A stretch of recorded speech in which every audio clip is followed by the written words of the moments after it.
नमस्ते दोस्तों, मैं हूं एसएमसी से वंदना भारती और आप देख रहे हैं कमोडिटी इनसाइट्स। काफी क्रूशियल यहाँ पे न्यूज़ है। और news gold, silver, crude, natural gas सारे कवर करेंगे। कुछ ऐसा हुआ जिसमें कि बेस मेटल में, क्रूड में आपको गिरावट आई और बेस मेटल में एक पॉजिटिव न्यूज़ आया है। कल के दिन में हम लोगों ने देखा कि गोल्ड सिल्वर में एक पॉज था, फिर रात में यहाँ पे बाइंग आई। बाइंग यहाँ पे क्यों आई है? क्योंकि लग रहा था कि एक करेक्शन यहाँ पे आएगा। बाइंग इस रीजन से आई क्योंकि रात में जो मीटिंग हुई थी, ट्रम्प साहब की मीटिंग हुई, तो उन्होंने कहा कि हम जो टैरिफ है उसको हम डिले करेंगे 1 महीने से। इसकी वजह से क्रूड ऑयल सप्लाई की जो फेयर था वो यहाँ पे कम हुआ। और क्रूड ऑयल में 65-80 का मैंने टारगेट दिया था, लेकिन 65-20 से वो वापस हुआ। तो होप सो आप लोगों ने थोड़ा बहुत भी प्रॉफिट यहाँ पे बुक किया होगा। नेचुरल गैस में बाइंग यहाँ पे बनी रही थी, लेकिन गोल्ड सिल्वर में यहाँ पे बाइंग आई। बाइंग क्यों आई? क्योंकि ये पॉजिटिव न्यूज से डॉलर इंडेक्स का जो सेफ हेवन बाइंग था वो यहाँ खत्म हुआ है। और गोल्ड में एक प्राइसेस जो है उसमें इरप्ट होता हुआ दिखा, 1000 पॉइंट यहाँ पे गोल्ड जो है वो बढ़ चुका था। सिल्वर में भी यहाँ तेजी आई है। अब देखते हैं कि मार्केट में क्या रहेगा। सबसे बड़ी बात है फेब्रवरी कॉन्ट्रैक्ट गोल्ड का। 26 फरवरी को कॉमिक्स का गोल्ड कॉन्ट्रैक्ट जो है वो यहाँ पे मीन्स है कि वो यहाँ पे एक्सपायर होगा। उससे पहले डिलीवरी रश है। डिलीवरी रश इतना है कि 1994 से सबसे बड़ा यहाँ पे डिलीवरी रश है। जेपी मॉर्गन चेज यहाँ पे $4 बिलियन का डिलीवरी देने की कोई करेगा, ये सी न्यूज है। और सबसे ज्यादा रिकॉर्ड मिलियन आउंसेस में यहाँ डिलीवरी होगी। तो 26 फरवरी तक गोल्ड आपको मूव ओवर थोड़ा सा ऊपर साइड में बना रहेगा। ऑप्शन चेन के जरिए यहाँ पे जानेंगे कि किस तरीके से प्राइसेस मूव हो सकती हैं। सबसे पहले तो इकोनॉमिक कैलेंडर को लेके चलते हैं। कल डेटा यहाँ पे पॉजिटिव आया था। कुछ डेटा मैन्युफैक्चरिंग वगैरह जो थे वो भी यहाँ पे पॉजिटिव थे। और आप देखेंगे कि सीपीआई था यूरोप का, वो थोड़ा सा बढ़ के आया था। आज चाइनीज मार्केट भी वापस आ गई है। तो बेस मेटल में एक अपसाइड देखने को मिल रहा है। और बेस मेटल में अपसाइड इसलिए भी है क्योंकि मैक्सिको का और कनाडा का टैरिफ इन्होंने 1 महीने से डिले करा है। तो होप सो एक पॉजिटिव सेंटिमेंट्स जो है बेस मेटल में बन रहा है, क्योंकि चाइना मेजर काउंटर पार्ट है, प्लेयर है बेस मेटल्स में। तो वहां एक बाइंग जो है देखने को मिल रही है। तो बाइंग में अगर देखा जाए तो आज कवर कर लेते हैं थोड़ा सा पहले। जिंक में एक पॉजिटिव यहाँ पे रिकवरी आई। जिंक लग रहा है कि अगर हम बाइंग करते भी हैं यहाँ से तो 267 पॉइंट के करीब बाइंग करेंगे। तो अपसाइड में थोड़ा सा आपको 270 वाला रेंज मिलेगा। और इसका जो स्टॉप लॉस होगा वो 266 के करीब का लगा सकते हैं। लेड यहाँ पे और ज्यादा बढ़ सकता है। लेड में एक अपसाइड मूव रहेगा तो 180 181 पॉइंट तक आ सकता है। एल्यूमिनियम ने कल बहुत अच्छा एक जंप दिखाया था, लेकिन आज के दिन थोड़ा सा करेक्शन है, तो बाइंग की सलाह करेक्शन पे रहेगी। 252 के करीब आता है तो यहाँ पे बाइंग करिए। और जो अपसाइड टारगेट होगा 254 का होगा, 254.5 का भी होगा। और स्टॉप लॉस आपको लगाना होगा यहाँ पे 251 के करीब का। कॉपर में एक अच्छी मूव आई थी और ये स्ट्रॉन्ग बाइंग आई थी क्योंकि एक पॉजिटिव हल निकल के आया था कल मैक्सिको कनाडा मीट का। तो एक एक ही दिन में आपने देखा होगा कि 820 का लो लगा, 836 का यहाँ पे खाई लगा, 16 रुपए तक की मूव थी।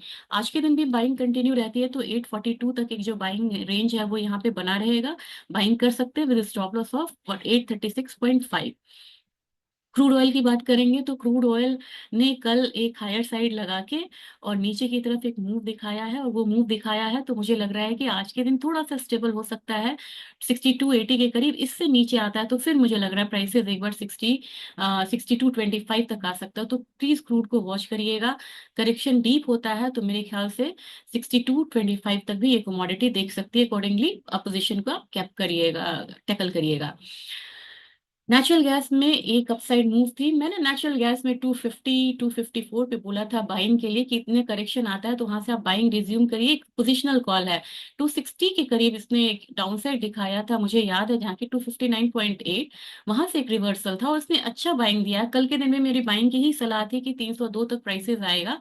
आज के दिन करेक्ट होता है तो 280 के करीब आप फिर से यहाँ पे पोजीशन बना सकते हैं। टारगेट अपना 302 का होगा। स्टॉप लॉस हम यहाँ पे 275 के करीब का लगाएंगे।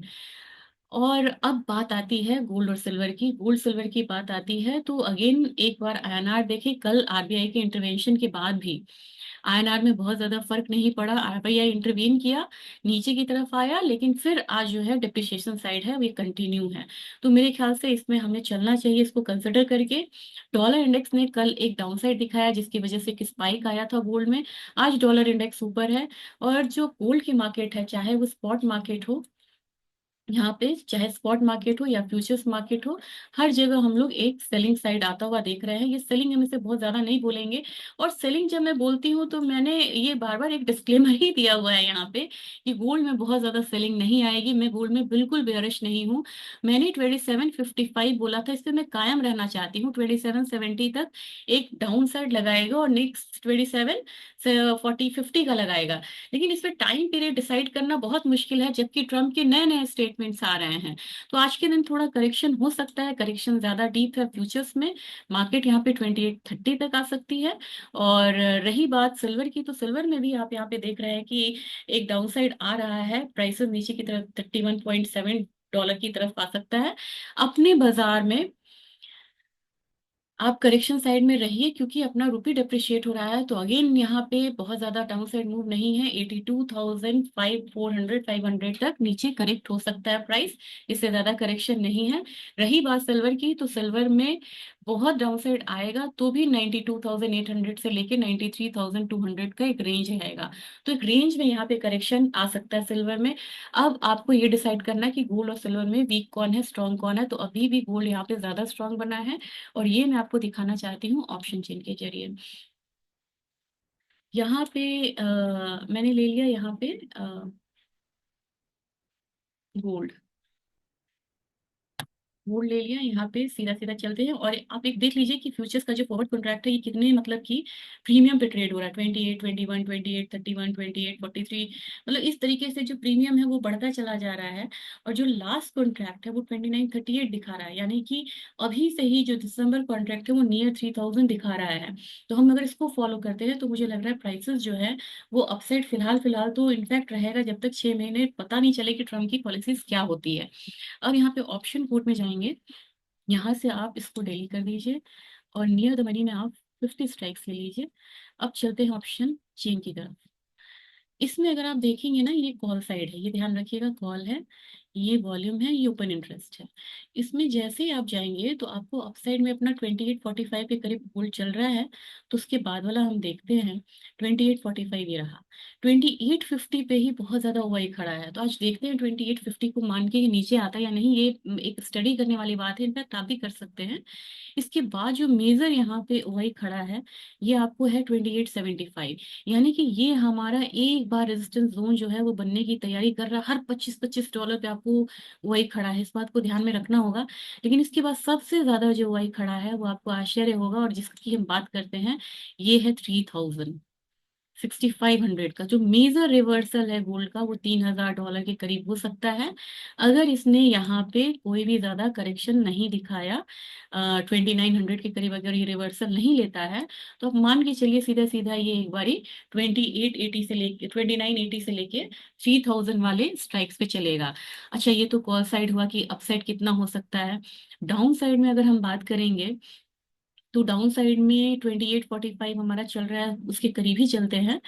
यहाँ पे देखेंगे कि सबसे ज्यादा ओआई आपको नियर में 2800 के करीब है। तो 2800 तो लग रहा है कि मतलब प्राइसेस नीचे की तरफ मतलब आ सकता है आराम से। लेकिन इसके बाद कहाँ है, इसके बाद आप देखेंगे तो 2750 है। और 2750 के बाद आप अगर देखेंगे तो इससे भी ज्यादा आपको सबसे ज्यादा ओआई जो है इसमें खड़ा है 2700 के करीब। तो 2700 से लेके 3000 का जो रेंज है, इसी में गोल्ड मूव करेगा, खास करके फरवरी में। तो उसको ध्यान में रख के जरूर ट्रेड करिए। वीडियो कैसा लगा जरूर शेयर करिएगा।